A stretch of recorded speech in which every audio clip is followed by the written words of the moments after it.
सुप्रिया का रोज किसी न किसी बात पर अपनी बहू तारा से झगड़ा होता ही रहता। दोनों स्वभाव से जिद्दी और अड़ियल थे। दोनों में से कोई भी एक दूसरे के आगे झुकना नहीं चाहता था। फिर एक दिन, तारा कहाँ मर गई थी तू अभी तक? सुबह से शाम हो गई, घर में इतना काम पड़ा है, ये सब छोड़कर कहाँ मौज मस्ती करने गई थी? आपके घर के सारे काम करने का मैंने ठेका नहीं ले रखा। आप भी तो अपने दोस्तों के साथ किटी पार्टी करने जाती हैं, तब तो मैं आपको नहीं टोकती। अरे मैं तेरी सास हूँ, तू मेरी सास नहीं है। सास है तो क्या मुझे चैन की सांस नहीं लेने देंगी आप? बहुत जबान चलने लगी है तेरी आजकल। आने दे मेरे बेटे को घर पर, फिर देख तेरी कैसे क्लास लगवाती हूँ। आपके पास और काम ही क्या है? बाहर पड़ोसियों से मेरी बुराई करना और घर में पति से। हाँ तो अब तेरा काम भी तो ऐसे ही होते हैं ना। तारीफ के लायक कोई भी काम किया है तूने आज तक? बस जुबान चलवा लो, कैंची से भी तेज चलती रहती है। सिर्फ जुबान ही नहीं, हाथ पैर भी चलते हैं, जिनकी वजह से आपको घर में इतनी सफाई देखने को मिलती है, वरना आपको तो अपनी किटी पार्टियों से फुर्सत नहीं मिलती। तो कहना क्या चाहती है? घर का क्या सारा काम तू खुद अकेला करती है? तो और क्या नौकरानी करती है? इसी तरह तारा और सुप्रिया में आए दिन लड़ाई होती। दोनों के दिन की शुरुआत ही एक दूसरे से लड़कर शुरू होती और लड़कर ही खत्म होती, मानो ये अब उनकी दिनचर्या का हिस्सा बन चुकी हो। शाम को तारा का पति वैभव घर आता है। वैभव को देखते ही उसकी माँ सुप्रिया उसके पास आती है और कहती है, बेटा वैभव, अच्छा हुआ जो तू आज जल्दी घर आ गया। देखना तेरी बीवी सुबह से मुझसे लड़ी जा रही है। माँ की बातें सुनकर वैभव तारा को जोर जोर से आवाजें देने लगता है। क्या हुआ जी, इतना चीख क्यों रहे हो? तारा, तुमने आज फिर माँ से लड़ाई की? अरे लड़ाई मैंने नहीं की, शुरुआत पहले इन्होंने की थी। समझा दीजिए अपनी माँ को। मुझे कहीं भी आते जाते टाइम टोके नहीं, वरना मैं अपना सामान बांधकर मायके चली जाऊंगी। इतना कहकर तारा वहां से चली जाती है। ये सब क्या चल रहा है माँ? किसी दिन मैं आप लोगों के चक्कर में जरूर पागल हो जाऊंगा। आप लोग कभी प्यार से क्यों नहीं रहते? अरे वो हमेशा मेरी बातों का उल्टा जवाब देती है बेटा। अब तू ही बता मैं क्या करूं? तो आप उसे ताने मारती ही क्यों है माँ? वाह बेटा वाह, तुझे मेरे ताने दिखते हैं, उसका बात करने का तरीका नहीं दिखता। देखा नहीं वो किस तरह से बात करती है मुझसे। मुझे माफ कीजिए माँ, मुझे आप दोनों के बीच में पड़ना ही नहीं है। आप दोनों ही एक जैसे हो। इतना कहकर वैभव वहां से चला जाता है। वैभव के जाने के बाद सुप्रिया सोच में पड़ जाती है। धीरे धीरे समय बीतने लगता है और एक दिन सुप्रिया को पता चलता है कि उनके गांव में एक महात्मा ठहरे हुए हैं जो वशीकरण करना जानते हैं। तो सुप्रिया भागते हुए उन बाबा का पता ढूंढने निकल पड़ती है। इस बात की खबर जैसे ही तारा को चलती है, वो भी उस बाबा की खोज में निकल पड़ती है। अगले दिन सुबह, आज तारा और सुप्रिया दोनों ही बहुत अच्छे मूड में होती है। ना सुप्रिया तारा को देखकर कोई ताना मारती है, ना तारा अपनी सास से बेवजह उलझती है। दोनों मिल बांट कर रसोई में काम करती हैं। भाई तारा, जरा मुझे वो चाय पत्ती पकड़ाना। ये लीजिए माँ जी, क्या आप मेरे लिए भी चाय बना देंगी? अरे हाँ हाँ, क्यों नहीं। इसी तरह दिन बीतते हैं और दोनों का रिश्ता भी निखरने लगता है। ऐसे ही देखते 3 महीने बीत जाते हैं।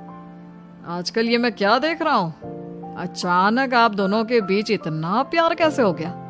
एक दिन था जब कभी माँ आप तारा को ताने देते देते नहीं थकती थी, और तारा तुम पहले तो कितना उलझती थी माँ से, तो अब ये अचानक क्या हो गया आप दोनों को? अरे यह सब तो एक बाबा का कमाल है, जिसने मुझे ये ताबीज दिया था। सुप्रिया के हाथ में बंधा ताबीज देखकर तारा चौंक जाती है। ये ताबीज तो उस बाबा ने मुझे भी दिया था, आपको अपने वश में करने के लिए। इसका मतलब तू भी उस बाबा से मिलने गई थी? आपकी हरकतों की वजह से ही मुझे जाना पड़ा था। ये सब क्या चल रहा है? मुझे तो आप लोगों की कोई भी बात समझ में नहीं आ रही। सुप्रिया वैभव को सारी बात बताते हुए कहती है। अरे जैसे ही मुझे पता चला कि हमारे गांव में जाने माने तांत्रिक बाबा आए हुए हैं जो वशीकरण करना जानते हैं, तो मैं बिना देरी किए उनके पास चली गई और बहू को अपने वश में करने की इच्छा उनके सामने रखी, जिससे ये मेरी हर बात माने। बाबा, मैं अपनी बहू से बहुत दुखी हो चुकी हूँ। वो मेरी एक बात नहीं मानती। आप कुछ ऐसा कीजिए बाबा जिससे मेरी बहू मेरी हर बात मानने लगे। पहले आप मुझे अच्छे से बताइए, आपको अपनी बहू से आखिर परेशानी क्या है? बाबा वो मुझसे कभी प्यार से बात नहीं करती। मैं उसे एक बात सुनाती हूँ तो वो पलट कर 4 बातें सुनाती है। आप कुछ ऐसा कीजिए ना जिससे मेरी बहू सारी बातें मानने लगे। बाबा सुप्रिया की बातों को ध्यान से सुनते हैं और उसके बाद सुप्रिया को एक काले रंग का ताबीज देते हुए कहते हैं, ये ताबीज तुम्हें अपने गले में पहनना है और जब तक मैं ना कहूँ तब तक इसे उतारना मत। तो क्या इस ताबीज की मदद से मेरी बहू मेरे वश में हो जाएगी? सिर्फ वश में ही नहीं, इस ताबीज के कारण तुम्हारी बहू तुम्हारे आगे पीछे भी घूमने लगेगी। लेकिन बस तुम्हें कुछ काम करने होंगे। कैसा काम बाबा जी?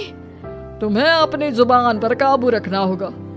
उससे जो भी काम करवाना हो हमेशा प्यार से बात करनी होगी। धीरे धीरे वो तुम्हारी मुट्ठी में आ जाएगी। अरे ठीक है बाबा जी, जैसा आप कहेंगे ठीक मैं वैसा ही करूंगी। तारा ये सब सुनकर चौंक जाती है।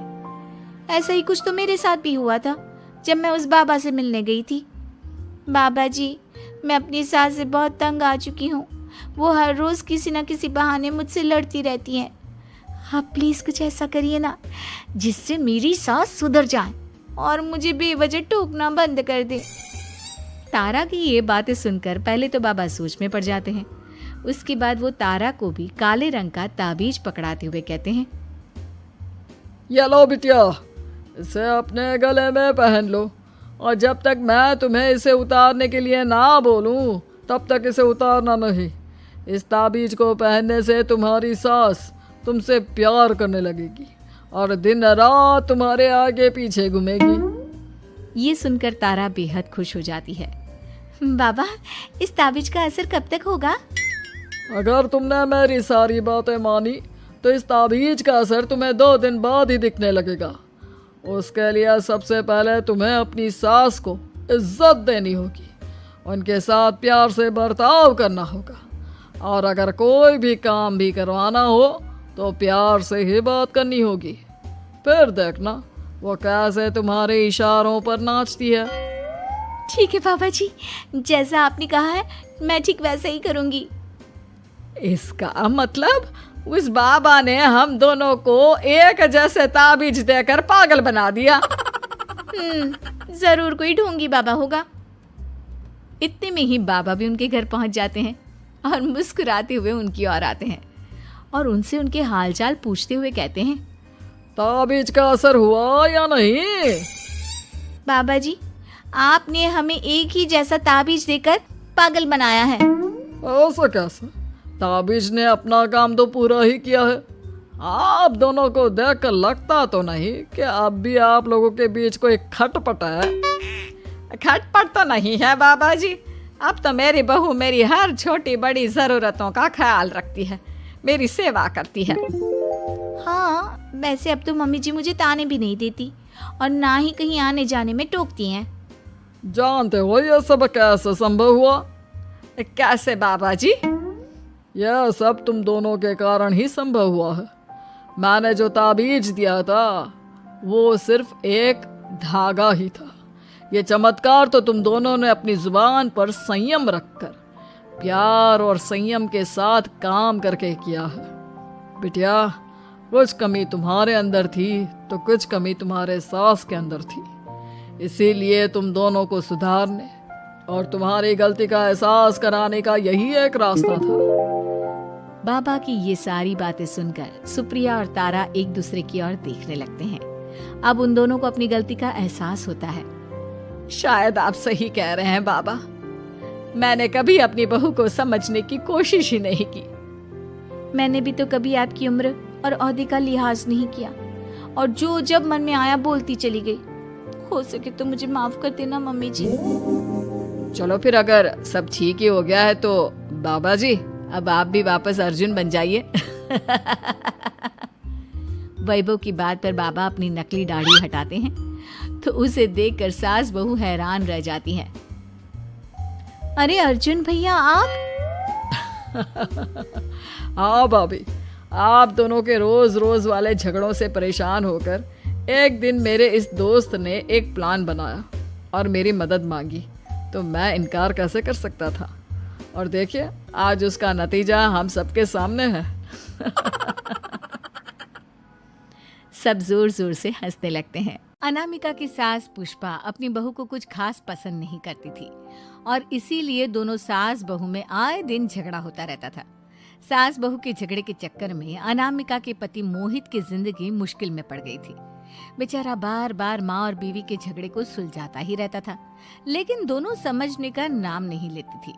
वैसे तो सब कुछ ठीक ठाक चल रहा था, लेकिन एक दिन अनामिका और पुष्पा के अंदर जोरदार झगड़ा हुआ और बात कुछ इस तरह थी। बहू, मैंने तुम्हें कल अपनी एक साड़ी धोने के लिए दी थी। हाँ मम्मी जी, वो साड़ी धोकर मैंने आपकी अलमारी में रख दी है। उसी की बात कर रही हूँ मैं।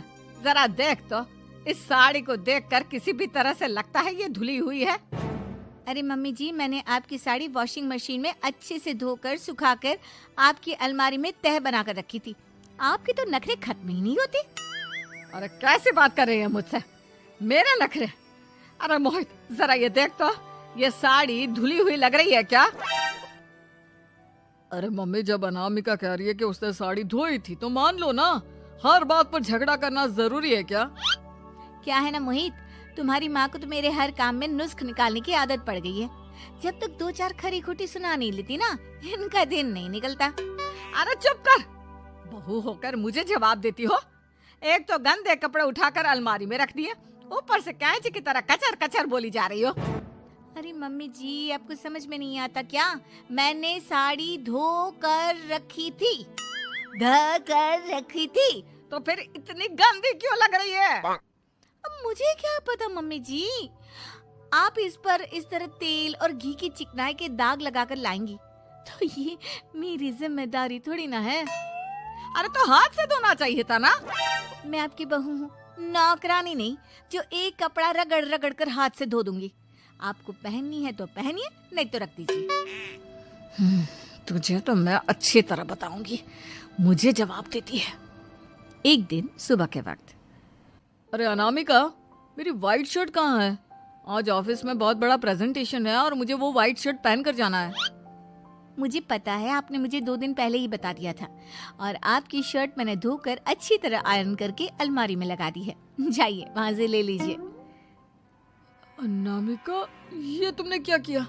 ये देखो, शर्ट पर लिपस्टिक का दाग लगा हुआ है और ये तो एक जगह से जल भी गई है। नहीं नहीं मोहित, ऐसा नहीं हो सकता। मैंने तो तुम्हारी शर्ट ठीक से इस्त्री करके अलमारी में लगाई थी। तो फिर ये जल कैसे गई अपने आप? अलमारी में लटके लटके थोड़ी ना जल जाएगी। पर मोहित, मुझे अच्छी तरह याद है। देखो, अपनी गलती को छुपाने की कोशिश मत करो।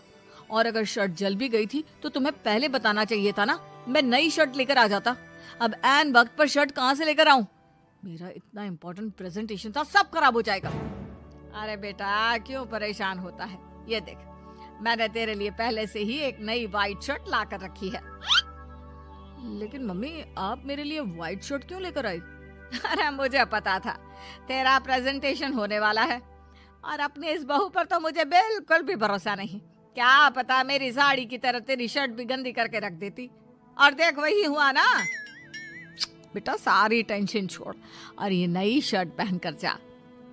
थैंक यू मम्मी, आज तो आपने बचा लिया मुझे। कुछ दिनों के बाद, अरे अनामिका, जानती हो ऑफिस में मेरा जो दोस्त है ना अमर, आज उसका बर्थडे है और उसे तुम्हारे हाथ का चॉकलेट केक बहुत पसंद है।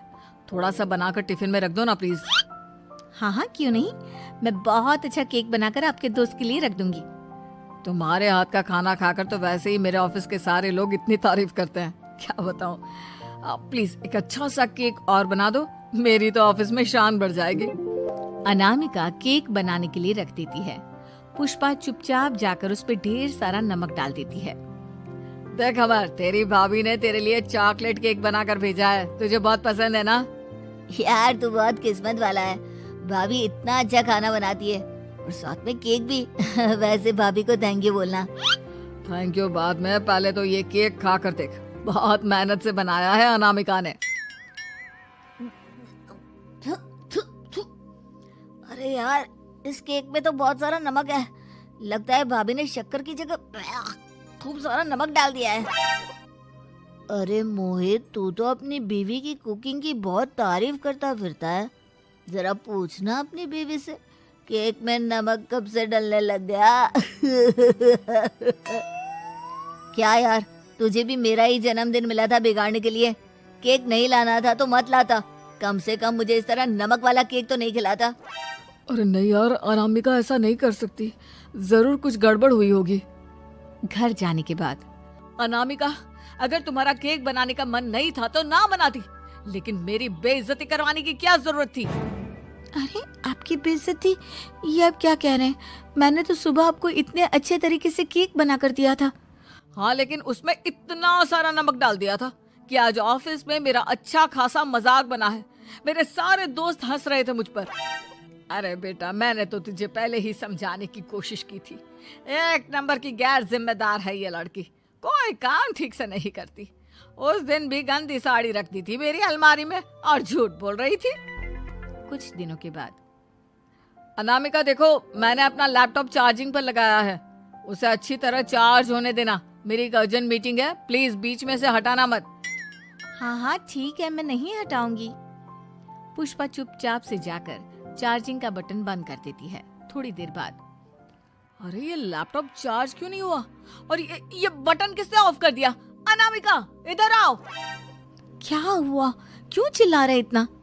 अनामिका, मैंने तुमसे कहा था ना, मेरा लैपटॉप चार्जिंग पर लगा हुआ है, मेरी अर्जेंट मीटिंग है। तुमने इसका स्विच ऑफ क्यों कर दिया? अरे मैंने ऐसा कुछ नहीं किया, मैं क्यों स्विच ऑफ करूंगी? कुछ दिनों से देख रहा हूँ अनामिका, तुम मेरा हर काम बिगाड़ देती हो। देखो, ये अच्छी आदत नहीं। कम से कम तुम्हें इस बात का तो ध्यान रखना चाहिए था कि मेरी कितनी इम्पोर्टेंट मीटिंग थी। अब क्या करूंगा मैं? आई एम सॉरी मोहित, लेकिन सच में मैंने जानबूझकर कुछ नहीं किया। अगर जानबूझकर नहीं किया तो क्या सब कुछ अपने आप हो जाता है? कभी मेरी शर्ट जल जाती है, कभी केक में नमक डल जाता है। आप मेरी बात क्यों नहीं सुनते? मैंने जानबूझकर कुछ नहीं किया। फिर से वही बात। अरे कितनी बार तुम्हें समझा चुका हूँ, इस तरह मेरा काम बार बार मत बिगाड़ा करो। तुम जानती हो मुझे कितनी प्रॉब्लम होती है। ऑफिस में तो पहले ही बेइज्जती करा चुकी हो, और अब ये मीटिंग, ये भी मेरे हाथ से निकल गई। अनामिका की समझ में कुछ नहीं आता कि आखिर उसके साथ ये सब क्या हो रहा था और क्यों हो रहा था। फिर कुछ दिनों के बाद मोहित अपने ऑफिस से कुछ फाइल लेकर घर आता है। अनामिका, ये कुछ फाइलें हैं, इन्हें संभाल कर रख दो। और प्लीज इस बार ध्यान से, कोई गड़बड़ी नहीं होनी चाहिए। नहीं मोहित, कोई गड़बड़ी नहीं होगी। मैं सारी फाइल्स अलमारी में लॉक करके रखूंगी और चाबी अपने पास रखूंगी। अनामिका, जरा अलमारी की चाबी तो देना। क्यों मम्मी जी, आपको क्या काम है? उसमें मोहित की जरूरी फाइल रखी है और मैं नहीं चाहती कि इस बार कोई भी गड़बड़ हो। पता नहीं कुछ दिनों से हर काम खराब हो जाता है। अरे मुझे उसमें से पैसे निकालने हैं और उसके बाद ले लेना अपनी चाबी। मैं खा नहीं जाऊंगी तुम्हारे पति की फाइल। अनामिका को अपनी सास पर शक होता है। चाबी देने के बाद वो चुपचाप छुपकर अपनी सास की हरकत देखती है। ये फाइलें उठाकर डस्टबिन में डाल देती हूँ, फिर देखना कैसे मोहित इसकी खबर लेगा। इस बार तो छोड़ेगा नहीं इसे। वैसे भी पहले मैंने जो कुछ भी किया है उसकी वजह से अच्छी खासी डांट पड़ी है, मजा आ जाएगा। अच्छा तो ये बात है, सारा काम मम्मी जी बिगाड़ देती है, वो भी इसलिए क्योंकि मेरा उनसे झगड़ा हो गया है। सास के जाने के बाद अनामिका मोहित को बुलाकर लाती है। क्या हुआ अनामिका, क्या दिखाना है? ये देखिए, आपकी फाइल डस्टबिन में पड़ी हुई है। इसीलिए तो कहा था संभाल कर रखना, और तुमने उठाकर ये फाइल डस्टबिन में डाल दी। मैंने नहीं, तुम्हारी मम्मी ने डाली है, मुझसे बदला लेने के लिए, ताकि तुम मुझे डांटो। और अगर मैंने डाली होती तो मैं तुम्हें दिखाने के लिए बुलाकर तो नहीं लाती ना। सही कह रही हो, मैं अभी मम्मी से जाकर बात करता हूँ। थोड़ी देर बाद, मम्मी सच सच बताइए, मेरी फाइल अलमारी में से निकालकर डस्टबिन में आपने डाली थी ना? अरे अपनी माँ पर इल्जाम लगाता है, शर्म नहीं आती तुझे? मैं इल्जाम नहीं लगा रहा हूँ मम्मी, जो सच है वही पूछ रहा हूँ। आप जल्दी से बताइए आपने ऐसा क्यों किया? अरे तो क्या करती, तेरी बीवी मुझसे झगड़ा करती है, उल्टे सीधे जवाब देती है, मुझे उससे बदला लेना था। अरे मम्मी, लेकिन आप दोनों के झगड़े के चक्कर में मेरा कितना नुकसान हुआ है, ये कभी सोचा आपने? मम्मी जी, अगर आपका बदला पूरा हो गया हो तो आइंदा ऐसी कोई हरकत मत करना, क्योंकि अब आपकी सच्चाई हमारे सामने आ चुकी है। ये तो वक्त ही बताएगा मैं क्या करूंगी और क्या नहीं। मम्मी जी, कहा ना आप ऐसा कुछ नहीं करेंगी। अरे मेरी जो मर्जी आएगी वो मैं करूंगी। मेरा सर घूम रहा है, सास बहू के झगड़े में मेरी जिंदगी का तो कचरा हो गया है, कचरा।